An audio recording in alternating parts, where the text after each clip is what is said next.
Hello, anti-novelist, Lilligans, fellow writers, curious onlookers, friends. I'm so glad you're here to join me. Today we're going to wrap up the discussion of the overview of the 4-act story structure. And then I've got a little bonus. I'm going to introduce you to the plot sandwich. So let's get into it. Welcome to Zettelkasten for Fiction, where imagination finds order. This is my series on writing the book for fiction writers that shows you how to use the Zettelkasten and incorporate it into your writing.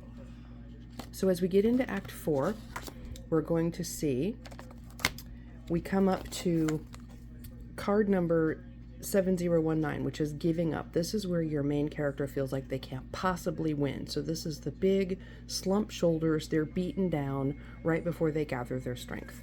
And then 7020 is the pep talk. This is where their mentor grabs them by the scruff of the neck and says, you need to suck it up, toughen up, and figure out how to win this thing.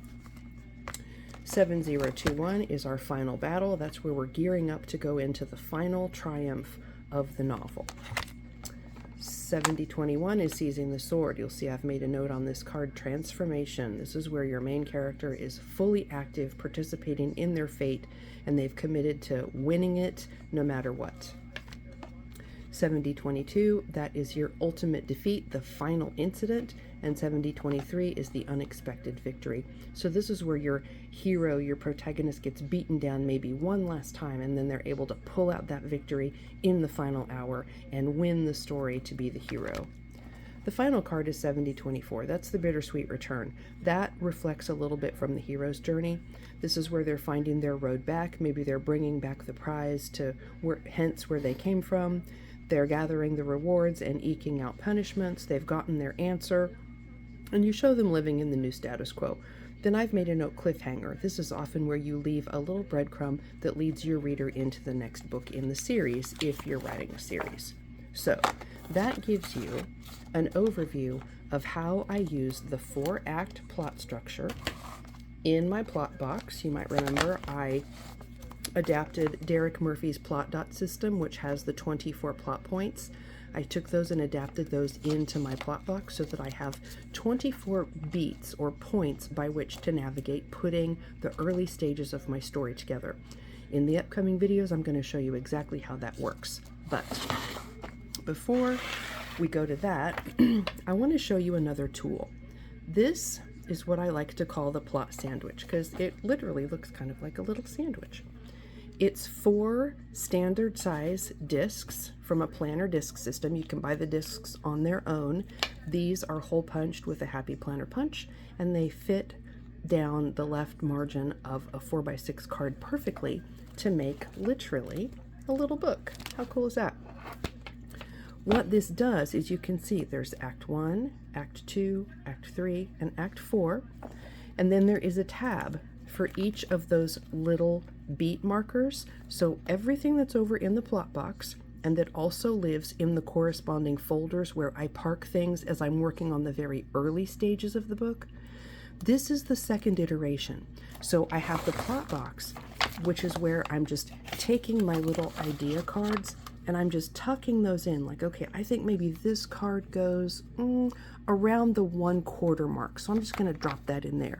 And then maybe I have another card and I say, oh, you know what, this needs to be the inciting incident. That's going to work. So I'm going to drop it right in there.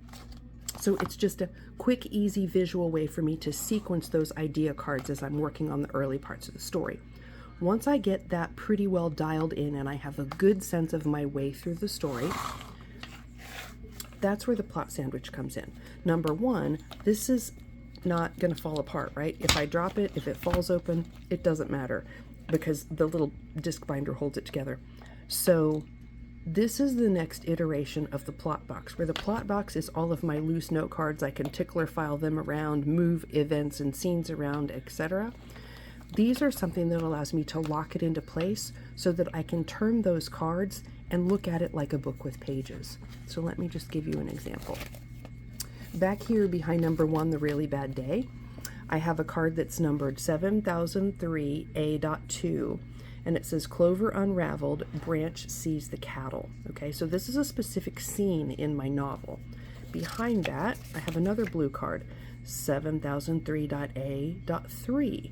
This is the cowboy academic. Branch goes to Kansas City.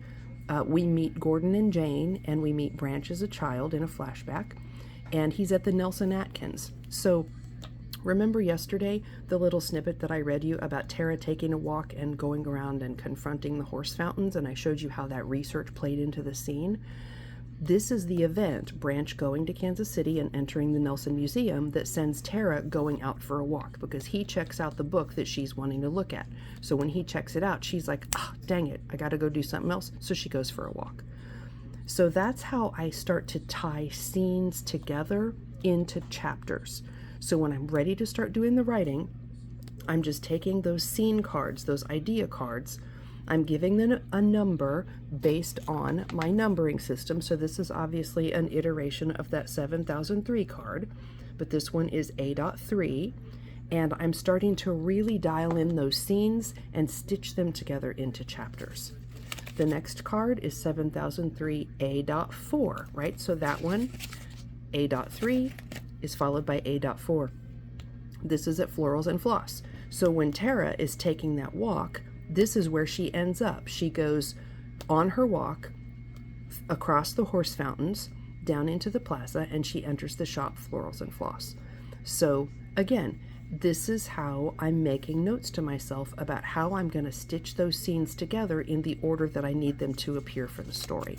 And then the last one, which is the 7003 A.5 card, is back to work. So I've labeled this the Florals and Floss sequel.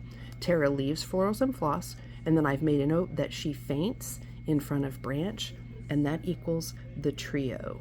And that's where 3 key characters are brought together. So that's how I use the plot sandwich.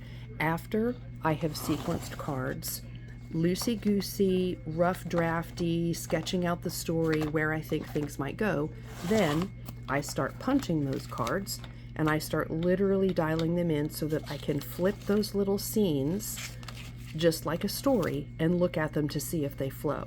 And then I'm going back over to my Zettelkasten, I'm pulling my research cards just like I showed you yesterday, and I'm putting those in the order with the research that's going to inform that scene, and that's how I'm writing those scenes into chapters. So with that overview done, I'm going to leave you here for today. Tomorrow we're going to pick up again on the Zettelkasten research side and start looking a little closer at how to create and number and use those cards that you're collecting as you're writing. So I hope this was helpful.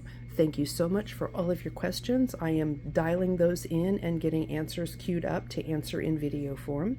I'm going to get back to writing. I'm a little over 13,000 words at this point, so the Zettelkasten for Fiction book is quickly coming into being. And I will post again tomorrow and see you in the next video. So thank you so much. See you tomorrow.